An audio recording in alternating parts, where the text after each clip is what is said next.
हर जायोब्लानो ओंखारबोयो फालो फालो सिख्ला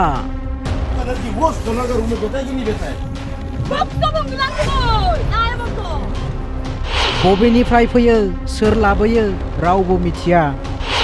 गैया रेबथुमग्रा बहि गैया खारिथि बहि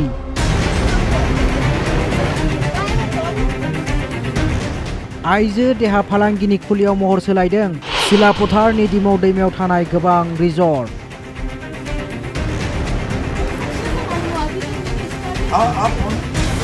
हराव जायगानि टिएमपिके आसु एबसु आरो गरखा फरायसा आफादनि जथाय सेबनायाव हमदों खावसे लंथं सि गाननाय सिख्ला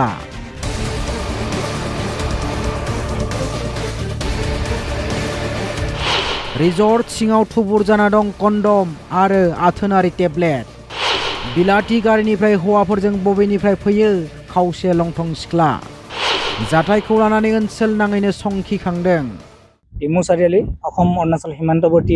অঞ্চলত আমি অতৰ্কিতে আমি পৰ্যবেক্ষণ কৰোঁ এই পৰ্যবেক্ষণ কালচোৱাত আমি ডিমৌ অঞ্চলত ৰেল লাইনৰ সিপাৰে আমি বিভিন্ন ধৰণৰ অনৈতিক কাৰ্যকলাপ সংগঠিত কৰা আমি দেখা পাইছোঁ আমি ইয়াক তীব্ৰ ভাষাৰে গৰিহণা দিছোঁ ইয়াত ডিমৌৰ পৰা বাহিৰৰ পৰা আহি মানুহসকলে ইয়াত বিভিন্ন ধৰণৰ অনৈতিক কাৰ্যকলাপ সংগঠিত কৰা আমি দীৰ্ঘদিনৰ পৰা আমি ৰাজহুৱা অভিযোগ আমি পাই আহিছিলোঁ পৰ্যবেক্ষণ কালচোৱাত আমি বিভিন্ন ধৰণৰ আপত্তিজনক বস্তু উদ্ধাৰ কৰাৰ লগতে বিভিন্ন অনৈতিক কাৰ্যকলাপ সংগঠিত কৰি থকা আমাৰ পৰিলক্ষিত হ'ল थारैनो सोरनि इसारायाव आइजो देहा फालांगिनि गेदेर हाथायाव महर होदों आसाम अरुणाचल सीमानि दिमौ दैमायाव जिंगा सिदों माहारियारि आफाद गौथुमफोरजों लोगोसे दिमौनि सांग्रां रायजोफ्रा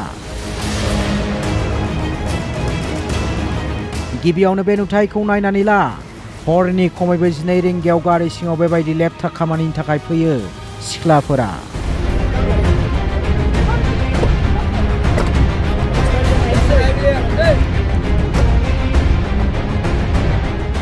आफाद गौथुमनि अजदखौ नेवसिगारबाय रिजर्ट सामलायगिरिया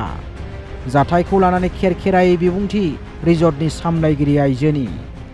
ये बिजनेस मैंने अभी तक कुछ ओपनिंग किया ही नहीं है सर ये अभी जस्ट स्टार्ट होने में अभी और 1 महीना लगेगा अभी बना ही रहा है यहाँ तो ढेर सारे 2 नंबर धंधा चलते हैं नहीं हम कभी नहीं देखा है और नहीं मैं जानती हूँ इन सब का बारे में लेकिन पब्लिक का कहना होने से आप लोग अगर मुझे जबरदस्ती बोलने बोलेगा तो आई एम सो सॉरी मैंने अपना आँख से देखा नहीं और मैंने ये सब चलाया भी नहीं दा बाथ्राया जाबाय खुंथाया बेनि सायाव माबायदि राहा लागोन बेयो नोजोर बोथावना जागोन ब्यूरो रिपोर्ट असम लाइव 24 बड' लाइभ 24